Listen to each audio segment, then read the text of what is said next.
6ই December অর্থাৎ শনিবার বাবরি মসজিদ উদ্বোধন হয়েছিলেন মুর্শিদাবাদ জেলার বেলডাঙ্গা থানায়। সে সময় হুমায়ুন কবির এর ব্যাংক সম্বন্ধে বলতে গিয়ে জানান, এসবিআই অ্যাকাউন্টের টাকা মানে যে পরিমাণ টাকা সমর্থন করে সেই টাকা আর তোলা হচ্ছিল না সে ম্যানেজারের সঙ্গে কথা বলে। এরপর তিনি যা বললেন সরাসরি আপনারা শুনে নিন আমাদের এই খবরে। আসসালামু আলাইকুম।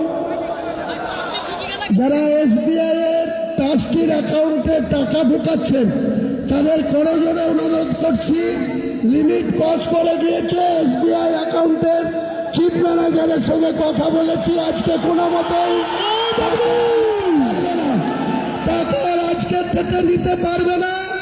আগামীকাল থেকে আবার আপনারা যে যেমন পারবেন সাহায্য করবেন। আজকে এসবিআই অ্যাকাউন্টে যে লিমিট ছিল সেই লিমিট ক্রস করে গিয়েছে, অ্যাকাউন্টে টাকা অ্যাকসেপ্ট করতে পারছে। আর যারা এখানে টাকা দান করছেন তারা এখানে যার যার মতো করে পারবেন। আমাদের দানের বাক্স আছে, লোক আছে, কাউন্টার আছে, সেখানে ক্যাশ আপনারা দান করতে পারেন।